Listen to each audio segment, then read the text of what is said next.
अस्सलाम वालेकुम नाज़रीन राजधानी टाइम प्रोग्राम सां गॾु मां आहियां गौर गांगरो।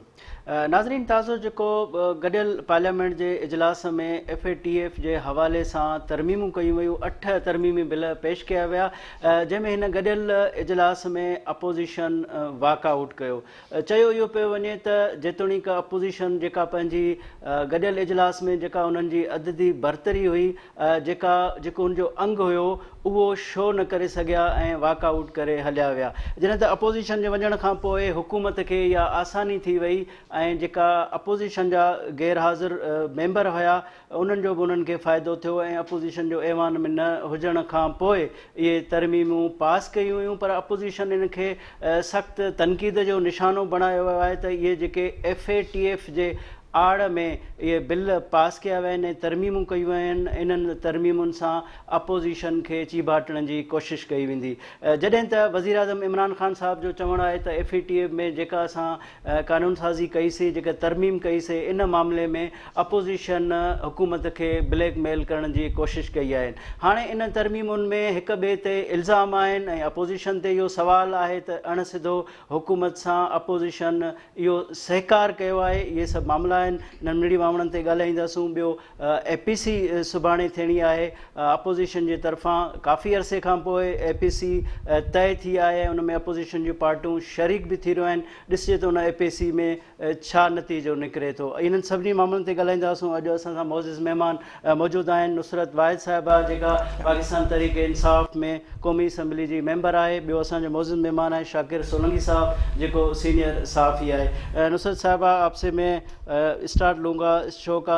ये बताएं कि ये तरामीम FATF की बज़ाहिर तो एक बहुत बड़ा काम है, क्योंकि FATF ग्रे लिस्ट में शामिल हो रहा था पाकिस्तान, और ज़रूरी भी था। और अपोज़िशन ने ये कहा है कि ज़ाहिर है FATF में पाकिस्तान की जो पोजीशन है वो कमज़ोर भी नहीं करनी थी, फिर अपोज़िशन वॉकआउट कर गई। आप इस नज़र को कैसे देखते? इस वक्त एक चीज़ बिल्कुल खुल के सामने आ गई है कि कौन पाकिस्तान के साथ है और कौन पाकिस्तान के अगेंस्ट है। क्योंकि अगर हम ग्रे लिस्ट से ब्लैक लिस्ट में चले जाते हैं तो आप यकीन कीजिए कि इस मुल्क का वो हश्र होगा जो कभी हमने ख्वाब में नहीं सोचा। IMF जो कर्ज़ा दे रही है वो कर्ज़ा देना बंद कर देगी, और जब IMF नहीं देगी तो दूसरी तमाम बड़ी कंपनियां जो पाकिस्तान को पैसा देती हैं या वो आके इन्वेस्ट करती हैं वो सब कुछ भी नहीं करेंगी। और फिर क्या होगा कि डॉलर बेइंतहा ऊपर चला जाएगा, रुपया बहुत ज़्यादा नीचे गिर जाएगा। फिर पेट्रोल है, ट्रांसपोर्ट है, आपकी मतलब जो भी चीज़ है वो महंगी हो जाएगी, और इतनी महंगी हो जाएगी कि जो अब गरीब महंगाई का शोर मचा रहा है वो उससे डबल ट्रिपल महंगी चीज़ें हो जाएंगी। तो हमें इस वक्त सिर्फ अपने मुल्क के लिए इसको बचा करना था पास, कि उनको जो जहाँ पे फ्रांस में अगले महीने होने वाला है उन्हें बता सकें कि हम कौन कौन से काम कर रहे हैं और किस तरह कर रहे हैं और पैसा कैसे बचा रहे हैं। ये नहीं कि हम उसको सरप्लस उसमें ज़ाया कर रहे हैं या इस तरह ये मनी लॉन्ड्रिंग में जा रहा है पैसा। तो वो उस चीज़ को बचाने के लिए हमें पाकिस्तान को एक्चुअली बचाने के लिए करना था। अपोजिशन का हमें बिल्कुल सही नज़र आ गया उनका लाएमल कि वो पाकिस्तान के साथ नहीं है। अगर वो पाकिस्तान के साथ होते तो वो कभी भी इस तरह की बात नहीं करते। आप ये देखें कि वो इंडिया की ज़बान बोलते हैं, कि वो बिल्कुल वही बात कर रहे होते हैं जो मोदी चाहता है कि पाकिस्तान का वो हशर हो। क्योंकि पाकिस्तान कमज़ोर होगा तो ज़ाहिर है मोदी के लिए बहुत आसान होगा इसके ऊपर हमला करना, कब्ज़ा करना, कुछ और करना। न्यूक्लियर पावर हम लोग हैं, इस वजह से आज तक बचे हुए हैं। लेकिन जो हालत इन लोगों ने कर दी, आपको पता है कि अमेरिका ने क्या कहा है कि पूरे साल में $10 बिलियन यहाँ से मनी लॉन्ड्रिंग होती है, और हमने IMF से कितना लिया? 6 बिलियन। तो ये क्या है कि हम एक साल में इतना पैसा बाहर भेज देते हैं मनी लॉन्ड्रिंग के ज़रिए, और उनसे हमें कर्जा लेना पड़ता है। अगर हमारा ये पैसा बच जाता है, मनी लॉन्ड्रिंग नहीं होती, तो मुझे बताइए फिर हमें क्या ज़रूरत है किसी IMF की या किसी और की। वो पैसा मुल्क के अंदर ही रहेगा और फिर उससे तरक्की होगी। हम इस वक्त सिर्फ एक एम था कि इसको पास किया जाए, मनी लॉन्ड्रिंग को ख़त्म किया जाए, क्योंकि मनी लॉन्ड्रिंग सबसे बड़ा ईवल है इस मुल्क का। और वो जो पैसा ये लोग बाहर भेजते हैं, वो कोई भी बाहर भेज दे, किसी ठेले वाले का चला जाता है अकाउंट, किसी का कुछ, उसके ज़रिए वापस आ जाता है। जब वापस आता है तो फिर यहाँ पे कोई कानून ही नहीं है अभी तक कि जिसके तहत उनको पूछा जाए कि ये पैसा कहाँ से आ रहा है। बस बाहर से पैसा आ रहा है, और वो पैसा क्या होता है? ज़्यादातर वो जायदादों में लगता है या फैक्ट्रियों में लगता है। इस किस्म की जगहों पे वो उसको लगाया जाता है ताकि उनके कोई इस टाइप के प्रूफ ना मिल सकें कि पैसा कहाँ आया और किस तरह इन्वेस्ट हुआ। तो ये बहुत ही एक, जिसे कहते हैं ना कि एक उलझी हुई चीज़ है जो कि पाकिस्तान को خاص طور پہ پاکستان کو ختم کرنے کے لیے یا اس کو برے حالات میں کرنے کے لیے اس طرح کی چیزیں ان لوگوں نے بنائی. آپ کا کہنا ہے کہ اپوزیشن کی جو زبان تھی وہ غیر ملکی زبان تھی, تو ظاہر ہے اپوزیشن ایک سمجھے کہ پارلیمنٹ کا حصہ بھی ہے اور انہوں نے انکار بھی نہیں کیا FATF پہ. ان کا کہنا ہے کہ بھئی جو جلد بازی کی گئی, ہم یہ چاہ رہے تھے مشاورت اور جلد بازی نہ ہو. نہیں تو سینٹ میں کیوں اس کو پاس نہیں ہونے دیا انہوں نے؟ وہاں پہ تو ٹائم تھا, ہر بندے نے کیا ہے. آپ یہ مت سمجھیں کہ یہ ایسے ہی پاس ہو گیا ہے. وہاں پہ ان کے تمام بڑے جتنے لیڈرز ہیں ان سب نے اس کے اوپر اپنا تبادلہ خیال کیا ہے, اپنی جو پوائنٹ آف ویو ہے وہ بتایا ہے. ایسے ہی نہیں ہو گیا, وہاں سے فیل ہوا ہے تو یہاں پہ اس اسمبلی میں آیا ہے. اور یہاں تو پھر ظاہر ہے اتنا تو ٹائم ہی نہیں ہے اب ہمارے پاس کہ 25 کو اگر کوئی ڈیسیجن ہونا ہے تو اس سے پہلے ہمیں یہ سب کچھ کرنا ہے نا. ٹھیک ہے. شاکر صاحب, نصرت صاحبہ کا یہ کہنا ہے کہ اپوزیشن نے تو بدنیتی کا مظاہرہ کیا, بلکہ یہ سوال آ رہا ہے کہ اپوزیشن نے تو ہیلپ کی, بڑا ایک بہت ہی اچھا ماحول دیا اور وہ چلے گئے اور ایک اوپن فورم تھا گورنمنٹ کے. نہیں وہ تو بعد میں تھا نا, شروع میں. گور صاحب بات یہ ہے, الزام لگانا بہت آسان ہوتا ہے. یہ حکومت کی اپنی ظاہر اپوزیشن اور حکومت کی روایات رہی ہیں ایک دوسرے پہ الزامات لگانا.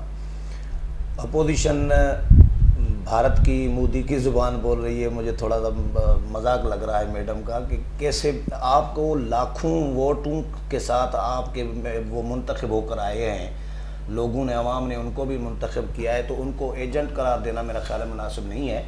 اپوزیشن کا کام ہوتا ہے حکومت پر تنقید کرنا, یہ اپوزیشن کا رائٹ ہوتا ہے. اپوزیشن میرے خیال میں اس دن جو ہم نے آبزرو کیا, اپوزیشن نے حکومت کو فیسلیٹیٹ کیا اس دن واک آؤٹ کر کے. ایجنڈے پہ 4 بل تھے اور ایجنڈے سے ہٹ کر آپ نے سپلیمنٹری 4 بل, سوال بہت اٹھ رہا ہے. نہیں, جس طرح میڈم نے کہا کہ پہلے تو وہ 4 بل دیکھیں سپلیمنٹری اسی لیے بل منظور کرا سکے کیونکہ اپوزیشن واک آؤٹ کر کے نکل گئی, حکومت کو موقع فراہم کیا اپوزیشن نے. شاکر صاحب, ہتا میں شروع کیوں تھا بریک جو ٹائم تھا, ناظرین ہتے وٹھوں تھا مختصر بریک ہم بعد حاضر تھیں.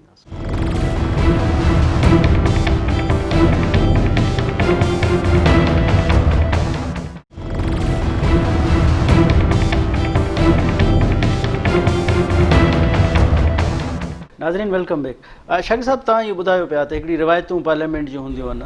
रिवायतूं इहे हूंदियूं आहिनि त पार्लियामेंट जॾहिं असेंबली में जॾहिं पेश थींदो आहे बिल, पाण सिंधी में ॻाल्हायूं, सिंधी में हा, बिल पेश थींदो आहे त उहो रिफर थी वेंदो आहे कमेटियुनि खे, मुतलका जेका कमेटी हूंदी आहे, ऐं कमेटीअ में तमामु जमातुनि जी नुमाइंदगी हूंदी आहे. हिकु 2-2 मेंबर हूंदा आहिनि, उहे मेंबरनि जे स्ट्रेंथ जे हिसाब सां मेंबरशिप नुमाइंदगी ॾिनी हूंदी आहे. उन में डिबेट करणु आसान हूंदो आहे, टाइम बचत थींदी आहे. हाणे ऐवान में 342 मेंबर आहिनि, जेकॾहिं 342 मेंबर बहस कनि, डिबेट कनि हिकु बिल ते, त 6 महीना लॻी वेंदा हिकिड़े बिल में.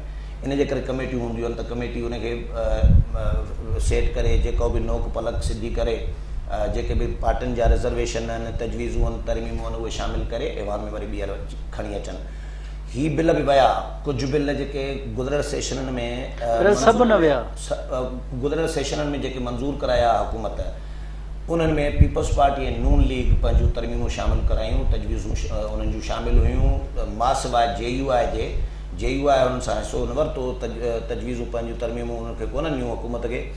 बाक़ी पीपल्स पार्टी ऐं नून लीग पंहिंजूं ॾिनियूं. इन जे करे हुननि हिमायत बि कई बिलनि जी. ही बिल जेके हाणे मंज़ूर थिया जॉइंट सेशन में, इहे बिल उहे आहिनि जिन में पीपल्स पार्टी ऐं नून लीग जेके तजवीज़ूं ॾियनि पियूं उहे हुकूमत खे वारो कोन पियूं खाइनि, ऐं हुकूमत जेके चाहे पई उहो पीपल्स पार्टी ऐं नून लीग खे वारो कोन पई खारे ॻाल्हि. इन जे करे हुननि जो इख़्तिलाफ़ु थियो, पोइ सेनेट में खणी आया, सेनेट में मंज़ूर न थी सघियो, मुस्तरद थी वियो. हाणे सेनेट में अपोजिशन जी अक्सरियत आहे, हुकूमत नेशनल असेंबली में हुकूमत जी अक्सरियत आहे, होॾो त पास थी विया, सेनेट मां पास कोन पिया थियनि. इन जे करे जॉइंट सेशन घुरायो वियो, ऐं जॉइंट सेशन में अददी बरतरी आहे अपोजिशन जी, जेकॾहिं उसूली तौर ते ॾिसिजे त. पर उहा अददी बरतरी अपोजिशन जा 36 मेंबर काॾे विया. मूं गुज़िरियल ॾींहुं क़ौमी असेंबली जा नाला बि कढिया. 26 मेंबर आहिनि क़ौमी असेंबलीअ जा, जिन में 4 रिज़र्व सीट्स वारा आहिनि ऐं 22 आहिनि हल्कनि वारा. हाणे उन्हनि में घणे में घणा PPA जा आहिनि, 8 PPA जा आहिनि मेंबर, ऐं 4 नून लीग जा आहिनि. इन हिकु JUI जो BNP मैंगल को अली वज़ीर वग़ैरह वग़ैरह. इन हुकूमत जा बि 6 मेंबर कोन हुया, मुनिस इलाही काफ़ लीग मां कोन हुया, माना वधीक 5 ज़ाहिर PTI जा opposition कोन जा हुया, त माना घणा अपोजिशन जा गैर हाज़ुर रहिया। उहो हिकिड़ो तसुर आहे त अपोजिशन जा इन जे करे गैर हाज़ुर रहिया त जीअं हुकूमत खे आसानी थिए बिल मंज़ूर कराइण में, ऐं थी सघे थो त इहो अंडरस्टैंडिंग सां थियो हुजे। ज़रूरी न आहे त वज़ीर आज़म इमरान ख़ान सां अंडरस्टैंडिंग थी हुजे, इहा अंडरस्टैंडिंग वारनि सां बि थींदी आहे, जिन सां थियणु घुरिजे उन्हनि सां थी हूंदी। त बहरहाल अपोजिशन फैसिलिटेट कयो आहे भरपूर तरीक़े सां, जेको नज़र आयो आहे। नुसरत साहब, क्या इसमें हकीकत है कि अपोजिशन ने बिहाइंड द सीन कोई फैसिलिटेट करने की कोशिश की है? मुझे तो इस बात का अंदाज़ा नहीं है कि अपोजिशन ने कोई इस तरह की हरकत की हो, क्योंकि ज़ाहिर है वो जब भी होते हैं वो शोर मचा रहे होते हैं, और फिर जैसे ही हमारा कोई बंदा खड़ा होता है स्पीच करने तो वो वॉकआउट कर जाते हैं। उस दिन भी यही हुआ, स्पीच तो खैर नहीं, लेकिन जो बिलों के दौरान ही वो चले गए सारे, और जो लोग नहीं आए मेरे ख्याल में वो दे आर मोर पैट्रियाटिक, मुहब्बे वतन हैं वो ज़्यादा, कि इस वक्त FATF का पास होना मुल्क को बचाने के उस से आप रख लें कि एक के बराबर था। तो उन लोगों ने रियलाइज़ ये किया कि हमें नहीं होना चाहिए यहाँ पे, वो नहीं आए। तो फिर क्या हो सकता है कोई बीमार भी हो, कोई कुछ और भी प्रॉब्लम हो, मतलब वी कांट जज देम, कि हम वो नहीं कर सकते कि फला कौन है फला कौन है, क्यों नहीं आया, वो इस वजह से नहीं आया, वो गद्दार है या वो वतन है, ये मतलब इस चीज़ को नहीं आगे लाना चाहिए। मोस्ट प्रॉब्ली कोई मजबूरी हो सकती है। आज मैं TV पे ही सुन रही थी, किसी खातून का कोई बता रहे थे कि वो बीमार थी, हॉस्पिटल में थी, तो हो सकता है ये वजह हो। और हमारे क्यों नहीं है, हमारे ज़्यादातर लोगों ने यही कहा है कि हम बीमार हैं। अच्छा, अपोजिशन बजाय कि इस पे वजाहत करनी चाहिए थी कि उनके ज़ाहिर बड़ी तादाद में मेंबर्स नहीं है, तो उस पे वो वजाहत करने के बजाय वो हुकूमत पे उन्होंने इल्ज़ाम लगाया कि उन्होंने बहुत जल्दबाजी की, ये जो तरमीम है FATF का सहारा ले रहे हैं। नहीं, देखिए इसमें वो भी क्या इसको एक्सप्लेन करेंगे उनके मेंबर्स क्यों नहीं आए, और हुकूमत ने जल्दी बिल्कुल नहीं की, हुकूमत के पास टाइम नहीं है, इस वजह से हम लोग चाह रहे थे कि हो जाए, और उसके लिए प्रॉपर तरीका इख्तियार किया गया है। बार बार एक ही बात कर रही हूँ मैं कि वो सेनेट में गए, सेनेट में इन लोगों ने फेल कर दिया, वहाँ पे सब लोगों ने अपना इज़हार ख्याल किया, और फिर उसके बाद ऑप्शन कोई नहीं थी हमारे पास, फिर हमें ज़ाहिर जॉइंट सेशन करना था, वो किया। ठीक है शाकिर साहब, एक तो अपोजिशन अपनी स्ट्रेंथ शो नहीं कर सकी, एक तो बड़ी उनकी नाकामी है, और दूसरा सिंधी में बोलना है। अच्छा, ऐं ॿियो इहो त ज़ाहिर आहे त पोइ वरी जॾहिं ऐवानी छॾे हलिया विया त इहो इमरान ख़ान साहब बि चयो त ॾाढो ज़बरदस्त आहे, इहे न आहिनि त मां ॾाढो आसानी सां तकरीर बि करे सघां पियो, ऐं कानून साज़ी सॼी या त प्राइम मिनिस्टर सां भलाई कई अपोजिशन, त प्राइम मिनिस्टर अपोजिशन जो हूंदे जेकॾहिं तकरीर कंदो आहे त पोइ पाण ई प्राइम मिनिस्टर चयो त बाबा मूंखे इहे तकरीर करणु कोन ईंदा आहिनि, ऐं मां इन जे करे असेंबली घटि ईंदो आहे त इहे तकरीर करणु कोन ईंदा आहिनि। त पोइ अपोजिशन हली वई त प्राइम मिनिस्टर ईज़ी थी वियो ऐं वॾो कंफर्टेबल थी करे हुन अच्छी ख़ासी लंबी तकरीर कई पंहिंजी। पर उहो बहरहाल FATF अपोजिशन खे बि मंज़ूर कराइणो हुयो। अपोजिशन कंहिं बि सूरत में इहो कोन पई चाहे त FATF वारा बिल मंज़ूर न थियनि। ॾिसो अपोजिशन बि हुकूमत जी त घणी ज़िमेदारी आहे, चले ठीकु आहे हुकूमत में आहे, पर अपोजिशन बि त हिन मुल्क जो हिसो आहे न, ऐं पार्लियामेंट जो हिसो आहे। अपोजिशन खे बि हिन रियासत जे लाइ मामलात पंहिंजा हलाइणा हूंदा आहिनि, ऐं मुंहिंजो ख़्यालु इहो आहे त अपोजिशन हीउ जेको सेनेट मां बिल मंज़ूर थियो, इहो हिकिड़ो प्रोसेस आहे जेको अपोजिशन पंहिंजो एडॉप्ट कयो, ऐं उते जेका मुखालफ़त कई आहे असेंबली में अपोजिशन जिन जिन बिलनि जी, अपोजिशन खे ख़बर हुई त बाबा असां वटि मेंबरनि जो तइदादु केतिरो आहे, हुकूमत वटि केतिरो आहे, ऐं इहा हिकिड़ी फॉर्मेलिटी जंहिंखे चइजे, जेको रूल्स आहिनि या आइन आहे, कानून आहे, तरीक़ेकार आहे, पार्लिमानी रिवायात आहिनि, उन्हनि तहत अपोजिशन पंहिंजो एहतजाज बि करे पई, शोर शराबो बि करे पई, वरी मुखालफ़त बि करे पई, तरमीमूं बि पेश करे पई, पर तरमीमूं अपोजिशन जूं सभु मुस्तरद थियूं। मौलाना अब्दुल अकबर चित्राली तरमीम ॾिनी, इस्लामाबाद वक़फ़े उहो जेको बिल हुयो, हा वक़फ़े इमलाक बिल, उन में उहा बि मुस्तरद थी।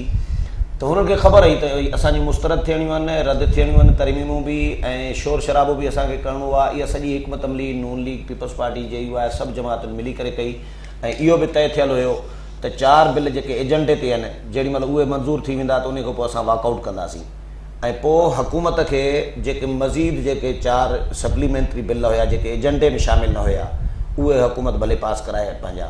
इहा सॼी अंडरस्टैंडिंग सां थियो आहे। इहो थी नथो सघे त अपोजिशन खे ख़बर ई न हुजे त 4 बिल हुकूमत रखियूं वेठी आहे, पाण में मुशावरत कंदा आहिनि, हिक ॿिए खे ॿुधाईंदा आहिनि त बाबा ही मामला हीअं आहिनि, पर ही बिल जेको हुया FATF वारा इहे अपोजिशन खे इन तरीक़े सां ई मंज़ूर कराइणा हुया।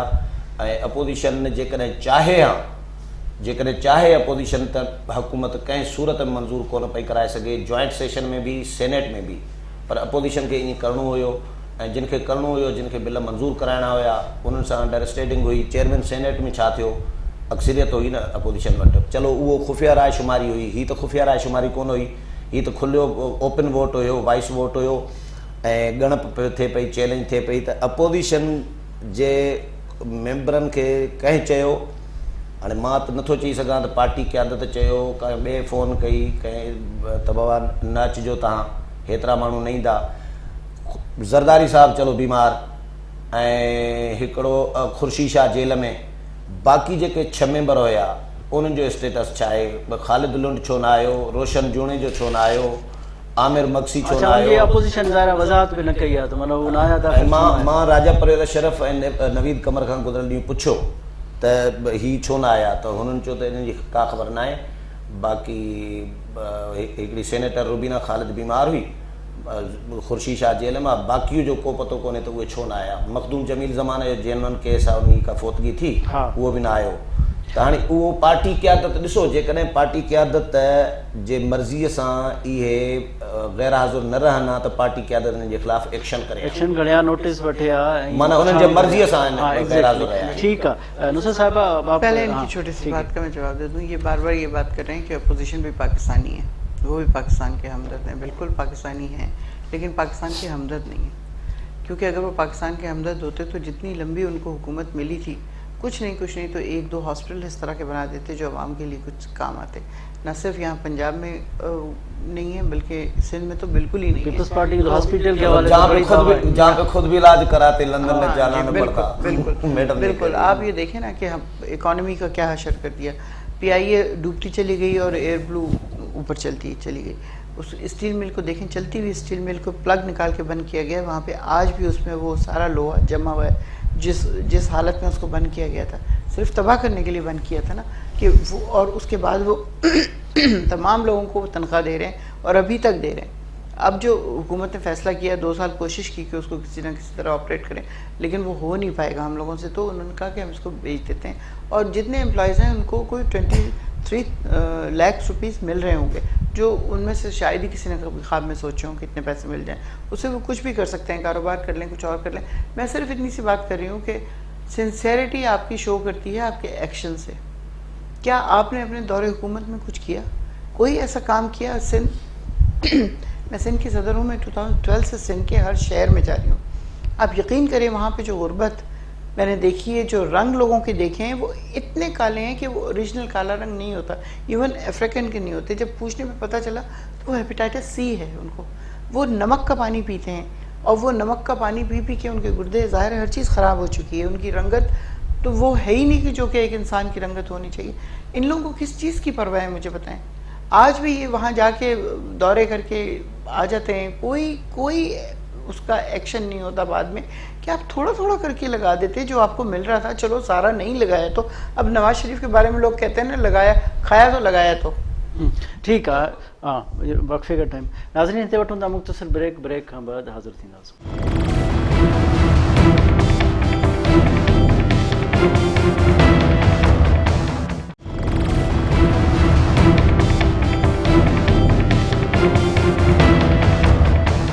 नाज़रीन, वेलकम बैक।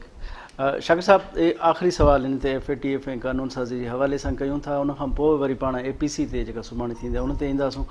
अच्छा, अपोजिशन जेको चवे पई त FATF जे आड़ में जेका तरमीमूं थियूं आहिनि, क़ानून साज़ी थी आहे, उन में इंसानी हक़ूक़ जी ख़िलाफ़ वर्ज़ी हूंदी ऐं अपोजिशन विक्टमाइज़ थींदी, उहा कहिड़े बुनियाद ते चवे? ॾिसो, जेको मनी लॉन्ड्रिंग जा जेके बिल आहिनि न, उन में अपोजिशन खे ख़तरो उन में आहे त मनी लॉन्ड्रिंग, छाकाणि त केस सॼा मनी लॉन्ड्रिंग जा अपोजिशन वारनि जे ख़िलाफ़ था हलनि, ज़रदारी साहब जे ख़िलाफ़ ऐं ॿियनि जे ख़िलाफ़। त हाणे उहे इहो सम्झनि था त इहे मनी लॉन्ड्रिंग वारो जेको बिल आहे, क़ानून आहे, इहो हुकूमत ॿियो कुझु करे न करे पर अपोजिशन ते लागू ज़रूरु कंदी। इन क़िस्म जा जेके बिल आहिनि उन्हनि मां अपोज़िशन खे ख़तरो आहे। बाक़ी ज़ाहिर आहे अपोज़िशन त पंहिंजे ख़तरे खां भई मुखालफ़त करे, मुंहिंजो ख़्यालु इहो आहे। ठीक है। नुसरत साहब, आप ये बताएं कि APC वो अला अला करके फिर APC अपोजिशन होने जा रही है, तो इस वक्त ज़ाहिर सारे अपोजिशन थे, पहले कभी कोई अपोजिशन की जमात थी, कोई नहीं थी, अब सारे अपोजिशन में आ रहे हैं। अगर अपोजिशन ने कोई ऐलान कर दिया इस तरह का स्ट्रीट पावर का ये वो सारा, और 2 साल में कोई इमरान खान साहब भी ये मानते हैं कि कोई खातिर ख्वाह हम आवाम को दे नहीं सके हैं, इसमें कोई शक नहीं है, इस टाइम कोई बड़ा ऐलान हो जाता है, तो क्या समझती हैं कि हुकूमत को कोई खतरा दरपेश होगा या ये फिर वक्त गुजर जाएगा? नहीं, मेरा ख्याल में APC का जो नेट रिजल्ट होगा वो वही होगा थोड़े दिनों बाद, क्योंकि ये लोग जिसे कहते हैं ना, आप दिल से एक दूसरे के नहीं हैं और एक दूसरे के साथ सिंसियर नहीं है। हमें पता है जितने मुकदमे सो नैब में हैं, इन दोनों ने एक दूसरे को लेट डाउन करने के लिए लगाए हुए थे, और वो सिर्फ इसलिए कि इनकी हुकूमत में दूसरी हुकूमत पे, दूसरी हुकूमत में दूसरी जो उस वक्त नहीं था हुकूमत में उसके ऊपर, और उसकी वजह से इन लोगों ने जो सफ़र किया और अभी भी कर रहे हैं, तो ये एक दूसरे की वजह से कर रहे हैं। ये मोस्ट प्रॉब्ली जितना मर्जी एक दूसरे से मिल लें या बात कर लें, आपस में इनके दिल नहीं मिल सकते, और ये ऐलान करते हैं कि जी हम कर लेंगे, बाहर निकल आएंगे। मुफादात होते हैं, दिल तो आपके हुकूमत के साथ जो इत्तेहाद दिए हैं शायद गवर्नमेंट से, PTI से दिल ना मिलते हैं। खान साहब MQM के बारे में क्या कहते रहते थे? ये था काफी वो सही है, लेकिन अब MQM परवेज वाली के बारे में रह क्या भी नहीं कहते गई, थे? वो MQM वाली रह सबसे भी बड़ा नहीं गई। पंजाब का डाकू। लेकिन मसला सारा यही है कि इनका आपस में इत्तेहाद मुश्किल है, और अगर हो भी गया और इन्होंने कोई बिल पास भी कर दिया और कहा कि जी अवाम को बाहर लेके आएंगे, तो आवाम जो है ना बिल्कुल अच्छी तरह समझ चुकी है कि कौन सिंसियर है और कौन नहीं है। जितने मर्जी शोर मचा लें महंगाई का, लेकिन उनको ये पता है कि खान साहब बेईमान नहीं है। वो जो भी काम कर रहे हैं प्राइम मिनिस्टर साहब, वो अपनी पूरी ईमानदारी के साथ और पूरी एफर्ट्स के साथ, आप देखें आज तक उन्होंने उनकी एफर्ट्स नतीजा खेज हो रही हैं, क्योंकि लोगों का बिल्कुल कहना हो है रही कि है। उनकी नहीं, जो नहीं, टीम है, उनके जो नहीं, सारे नहीं, नहीं, इक़दामात वो जो भी है, खान वो- साहब के अगर हम शक देखिए- ना भी करें तो, लेकिन वो डिलीवरेंस का मसला, नहीं, वो तो डिलीवरेंस का मसला यहाँ पे आपको नज़र आ रहा है कि चीज़ें महंगी हो रही हैं। ठीक है, जो लोग करते हैं चीज़ें स्मगल एक इलाके से दूसरे इलाके में, और फिर किस तरह वो चीनी का आटे का फटाफट में बहरान हुआ, पेट्रोल सस्ता कर दिया तो गायब हो गया, जैसे ही वो नॉर्मल कीमत पे आया फ़ौरन बाज़ार में आ गया। तो ये वो जो माफिया है उससे लड़ना भी कोई आसान काम नहीं है, और जो हर एक जगह पे है, इवन जहाँ पे आप बैठे हैं यहाँ पे भी माफिया होगा। ये हो नहीं सकता कि पाकिस्तान में कोई चीज़ जो है ना वो बगैर इसके रहे हो। जब इतनी सारी करप्शन है हमारे पास, तो उससे डील करना कोई आसान काम नहीं है। लेकिन आप ये देखें कि बैनुल अक़वामी तौर पे उनकी एफर्ट्स को ना सिर्फ माना जा रहा है, बल्कि पाकिस्तान की एक इज़्ज़त बढ़ रही है। तो लोग जो हैं वो बेशक महंगाई का शोर मचा रहे हैं, लेकिन अंदर से वो रियलाइज़ कर रहे हैं कि ये शख्स अपनी मेहनत पूरी कर रहा है। लेकिन 16-16 घंटे काम करते हैं, शायद ही 7 या 8 दिन की टोटल छुट्टी की है उन्होंने। कि कोई ऐसी कैबिनेट बता दें मुझे जिसमें रोज़ाना के हिसाब से मीटिंग होती है, और हर 3 महीने बाद जितने वज़ीर हैं उन सब की रिपोर्ट ली जाती है, तुमने क्या किया और तुमने क्या नहीं किया। उस पर जो अच्छा काम करता है उसकी कारकर्दगी को सराहते हैं, और जो नहीं अच्छा काम करता है उनको मुख्तलिफ हिदायत दी जा रही होती हैं। कई दफ़ा तो चेंजेस भी किए हैं, आपको पता है। तो ऐसा नहीं है कि अवाम निकल आएगी।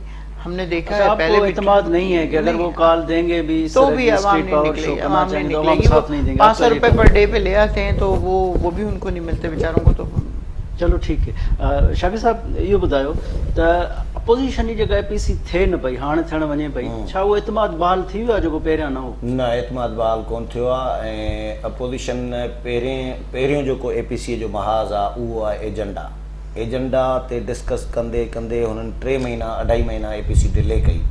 नून लीग, पीपल्स पार्टी, इन्हनि जो हिकिड़ो अलॻि एजेंडो आहे, ऐं मौलाना जो नंढियुनि जमातुनि जो ॿियो एजेंडा आहे।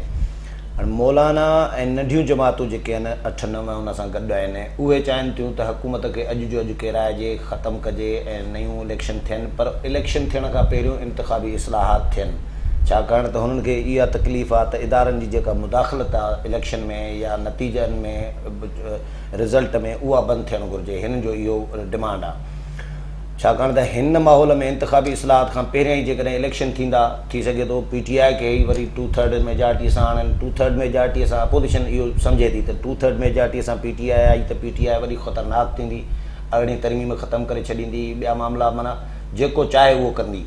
इन जे करे ही चाहिनि था त इंतिखाबी इस्लाहात कजनि। मौलाना चाहे थो त हुकूमत खे किराइजे ऐं नंढियूं जमातूं बि। पीपी ऐं नून नथियूं चाहिनि।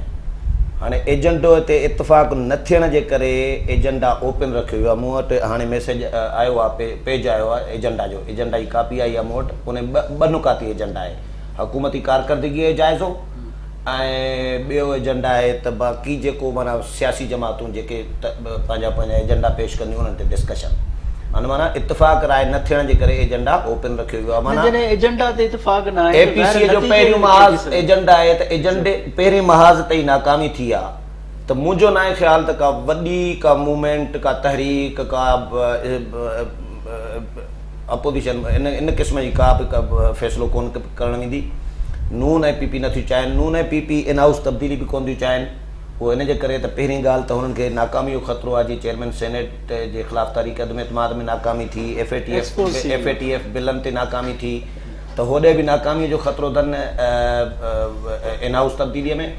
ऐं इन हाउस तब्दीली काफ लीग ऐं MQM खे मिलाइण खां सवाइ हुकूमत ठाहे नथा सघनि अपोजिशन वारा। ऐं काफ लीग ऐं MQM इशारे खां सवाइ वेंदी कोन्हे कंहिं ॾे बि। त पोइ कीअं माना इन हाउस तब्दीली करे सघनि था। ऐं इन हाउस तब्दीली चलो थी बि वञे, काफ लीग MQM अचे बि, हे ईंदड़ 3 सालनि में छा अपोजिशन मसइला हल करे सघंदी? न। जेकॾहिं न कंदी त पोइ अपोजिशन जो ग्राफ वेंदो हेठि, PTI जो ग्राफ वरी मथे।